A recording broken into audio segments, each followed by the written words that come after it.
નમસ્કાર દર્શક મિત્રો, તાપી જિલ્લાના સમાચારોથી અવગત કરાવતું સમય ક્રાંતિ ન્યૂઝ બુલેટિનમાં વિગતવાર સમાચારો નિહાળો.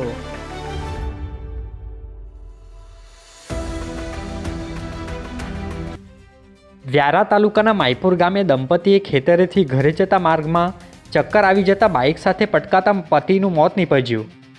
વ્યારા પોલીસ મથક ખાતેથી મંગળવારના 6 કલાકની આસપાસ મળતી વિગત મુજબ માયપુર ગામે આવેલ પ્રાથમિક શાળા નજીક બાઇક પર ખેતરેથી ઘરે જતી વેળાએ દંપતીને અકસ્માત નડ્યો હતો, જેમાં પતિ દિલીપભાઈ ગામિતને ચાલુ બાઇક પર ચક્કર આવી જતા પટકાયા હતા.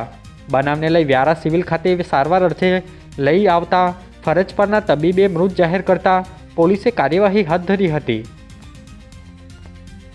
તાપી જિલ્લામાં જનજાતીય ગૌરવ દિવસ અને ગૌરવ રથયાત્રાના આયોજન અંગે સેવા સદનમાં બેઠક યોજાઈ. તાપી જિલ્લાના સેવા સદનના હોલમાં કલેક્ટરની હાજરીમાં બેઠક યોજાઈ હતી, જેમાં જનજાતીય ગૌરવ દિવસ અને ગૌરવ રથયાત્રાનું આયોજન અંગે ચર્ચા કરી માર્ગદર્શન આપવામાં આવ્યું હતું, જેમાં તાપી જિલ્લાના ડીડીઓ તેમજ પ્રયોજના વહીવટદાર સહિતના અધિકારીઓ અને કર્મચારીઓ હાજર રહ્યા હતા. સોંગઢ તાલુકાના ડોસવાડા ગામના પાટિયા નજીક અકસ્માતમાં આધેડનું મોત. તાપી જિલ્લાના સોંગઢ પોલીસ મથક ખાતેથી મંગળવારના 4 કલાકની આસપાસ મળતી વિગત મુજબ ડોસવાડા પાટિયા નજીક દીકરીને મળવા જતા આધેડને અકસ્માત નડ્યો હતો, જેમાં અજાણ્યા વાહને અડફેટે લેતા જસવંત ગામિત નામના આધેડનું મોત નીપજ્યું હતું. બનાવને પગલે પોલીસે અજાણ્યા વાહન ચાલક સામે ગુનો દાખલ કર્યો છે. તાપી જિલ્લા મહિલા હેલ્પલાઇન 181ની ટીમે પરિણીતાની મદદે આવી કરાવ્યું સમાધાન.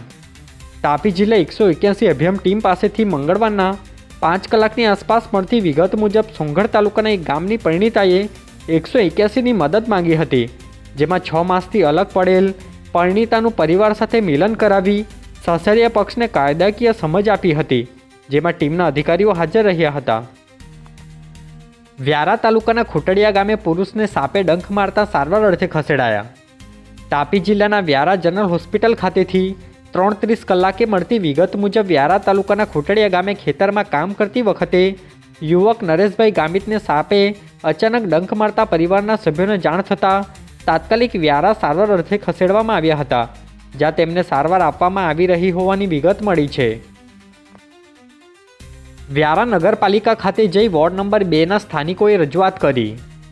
વ્યારા નગરના વોર્ડ નંબર 2ના સ્થાનિકો દ્વારા ચીફ ઓફિસર તેમજ પ્રમુખ અને અન્ય હોદ્દેદારોને આવેદન આપી રજૂઆત કરી હતી, જેમાં પાણીની પરબનું કામ મંજૂર થયું હોય એ અંગે સ્થળ બદલવા સહિતની અલગ અલગ માંગ કરવામાં આવી હતી, જેમાં સ્થાનિકો સહિત અગ્રણીઓ હાજર રહ્યા હતા. ઉચ્છલ પોલીસે ગવાણ ગામેથી જુગાર રમાડતા એક ઈસમને ઝડપી પાડ્યો.